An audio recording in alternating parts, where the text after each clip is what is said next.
galera, tá entrando no ar a nossa primeira edição deste domingão, como sempre com muitas informações para vocês. Então já chega, ó, deixando o dedo no like no começo do vídeo que me ajuda bastante. Tá chegando pela primeira vez? Por favor, já se inscreva, ative aí o sininho das notificações e claro, me dá essa moral me seguindo lá no Instagram. Ó, hoje às 4 da tarde tem um jogo que muito nos interessa, Criciúma e Cuiabá no Heriberto Hilsen. E você pode fazer sua aposta lá na 1xBet, tá? O link tá aqui no primeiro comentário fixado do vídeo, clicando lá e se cadastrando usando a palavra promocional Futebolaco com temudo e seu no final, eles dobram o seu primeiro depósito até R$ 1.560. Além de apostar com segurança e tranquilidade na maior bet do planeta, vocês ajudam demais o meu trabalho. Se você é um fã do Dieguinho, gosta do canal Futebolaço, me dá essa moral se cadastrando na 1xBet, tá? Mas tem que ser aqui, ó, no link do primeiro comentário fixado do vídeo, para que eles saibam que vocês estão vindo aqui do canal.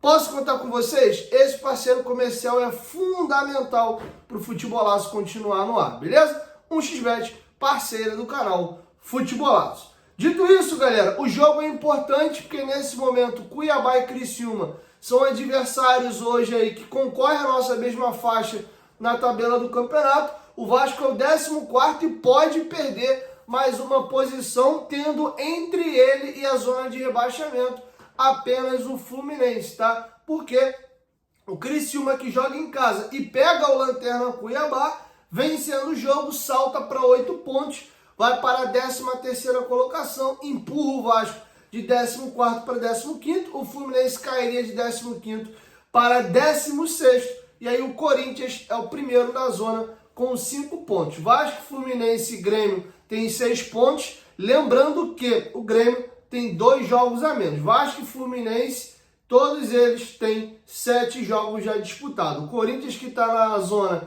tem 5 pontos, tem 7 jogos. O Atlético Goianiense, 4 pontos, 7 jogos. Vitória, 2 pontos, 7 jogos. E o Cuiabá, que vai fazer o seu jogo atrasado hoje com o Criciúma, tem 6. Fazendo esse jogo, também normaliza a situação de campeonato, tendo 7. O Criciúma ainda vai ficar com 2 jogos a menos, tá? Então eles podem saltar para 8 ainda tendo 2 jogos por jogar. Beleza? Vamos dar uma breve pincelada aqui na base e também no futsal. Tem umas notícias interessantes para trazer para vocês.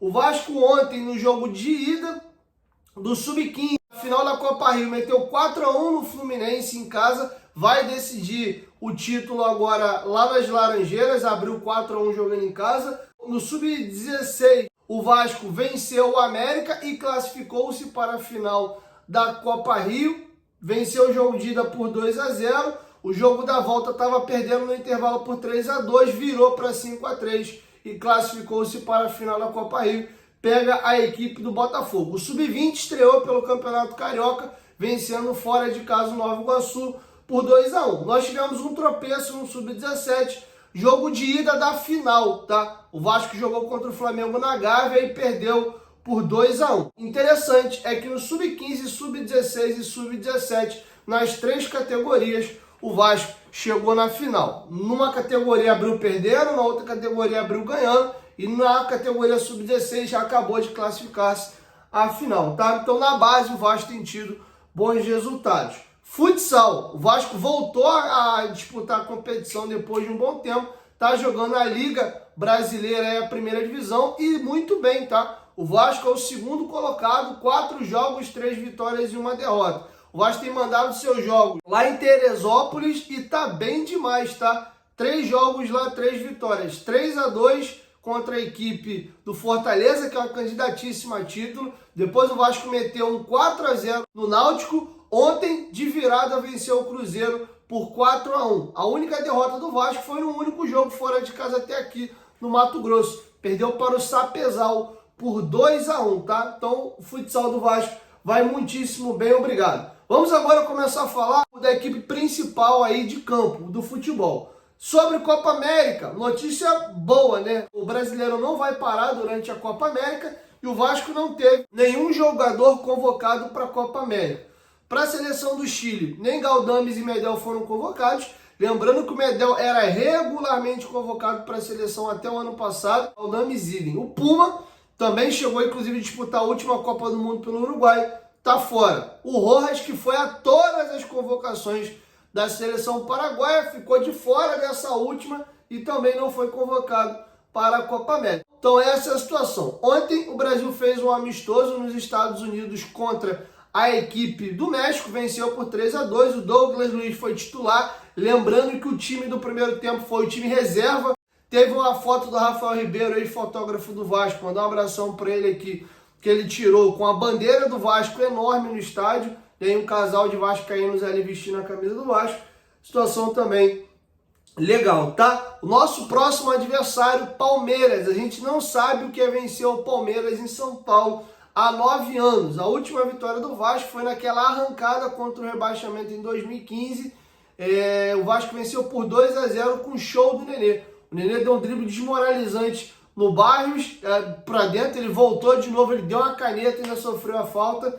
O Rafael Silva abre o placar no escanteio batido, ele cabeceia, a bola pega na trave e cai no gol. E o segundo gol do Vasco também, participação do Rafael Silva, ele tromba com 2 jogadores, a bola escorrega, ele dá um totozinho pro Nenê, o zagueiro escorrega, cai, cata cavaco, ele domina e dá uma cavadinha por cima do Fernando Praz. Vencemos por 2-0 o Palmeiras naquele dia e desde então tem 9 anos que o Vasco não sabe o que é vencer o Palmeiras em São Paulo. Destruíram o Vasco, cara. Inacreditável, a gente virou freguês de todo mundo, tá bom? Outra situação também que me intriga, mais um jogador do Vasco tem lesão no joelho. O goleiro Kehler, informação publicada até no próprio Twitter do Vasco, fez uma artroscopia no joelho, tá? O jogador vai ficar aí fora de todos os jogos do mês de junho e talvez desfalque alguns jogos também de julho. A artroscopia é uma cirurgia mais simples, o retorno não é tão longo, tá? Eu lembro, inclusive, do Guianzu no Vasco, 30 dias depois de uma artroscopia, ele chegou a voltar a jogar, tá? Então, normalmente, não é uma cirurgia que leva-se tanto tempo assim para os atletas voltarem a atuar. Mas o que me chama a atenção é que mais um jogador com um problema no joelho no Vasco da Gama. Beleza? Vamos falar agora de outra situação. O Praxedes está lesionado, tá? Eu até achei estranho, ele entrou com 13 minutos do segundo tempo no jogo contra o Flamengo e antes de acabar o jogo ele foi substituído pelo Vitor Luiz. Ele sentiu um desconforto na coxa, realizou exame de imagem e apontou uma lesão na coxa, tá? Então o Praxedes não tem prazo ainda para retorno, é mais um lesionado. Outra situação também que essa vai irritar vocês bastante, a maior parte do elenco dos jogadores do Vasco ontem teve folga de novo. Alguns poucos jogadores foram ao CT para fazer algumas atividades específicas, tá? Os jogadores se reapresentam hoje, domingo, para trabalhar, tá? A maioria deles tiveram folga ontem. Outra situação, e aí explicita demais o que é o sistema defensivo do Vasco. O Léo Jardim é o goleiro com mais defesas feitas por partida. Ele tem uma média de mais de 5 defesas por jogo. Tá? O segundo colocado é o Fábio, com média de 4 defesas por partida. E tem mais um outro agora que me fugiu o nome, acho que é o João Ricardo, do Fortaleza. Tá? E considerando os times que mais evitaram gols, o Vasco tem a defesa mais vazada do campeonato, ou seja, toma gol pra caramba. Mas o Léo Jardim evita muitos gols, que mesmo o Vasco tendo a pior defesa do campeonato, o Léo Jardim é o 5º goleiro no campeonato que mais evita gols. Se você considerar quantos chutes foram no alvo e quantos de fato acabaram convertendo em gols, tá? Então ele é o goleiro que mais tem defesa no campeonato e ao mesmo tempo é o 5º que mais consegue evitar que de fato essa finalização se concretize em gol. O Léo Jardim até teve uma falha no gol do Fortaleza, no gol do 1-0. Ao meu ver, poderia ter feito algo um pouco melhor no gol do Cebolinha, no primeiro gol do Flamengo. O segundo gol também, não sei se dá para fazer alguma coisa melhor. Aquele lance que ele sai para tentar dar o tapa e o Pedro faz o gol com o peito. Mas, enfim, é um goleiro que tem muito mérito e tem muita moral, se é que assim a gente pode dizer, para com o torcedor. Matheus Carvalho, né, nosso volante, aí vai ser papai, fez um chá revelação. A Maitê vai ser a filhinha do nosso volante, tá? Desejar aí boa sorte a ele e a noiva, a esposa, não sei se eles já casaram, que sejam muito felizes. Inclusive, eu acho que é um jogador que merecia mais oportunidades no Vasco da Gama, tá bom? Então é isso, galera. Esse é um apunhado geral aí das informações que eu consegui trazer para vocês hoje. Tá bem escasso aí de conteúdo. Semana que vem as coisas tendem a melhorar, os jogos voltam na quarta-feira. Passado aí o período de data FIFA, as coisas devem dar uma clareada, tá bom? Então é isso. Assim nós vamos encerrando a nossa primeira edição e logo mais eu volto com a segunda, beleza? 1, 2, 3, futebolaço. Tamo junto, família, qualquer momento que volta, tamo junto, valeu, fui!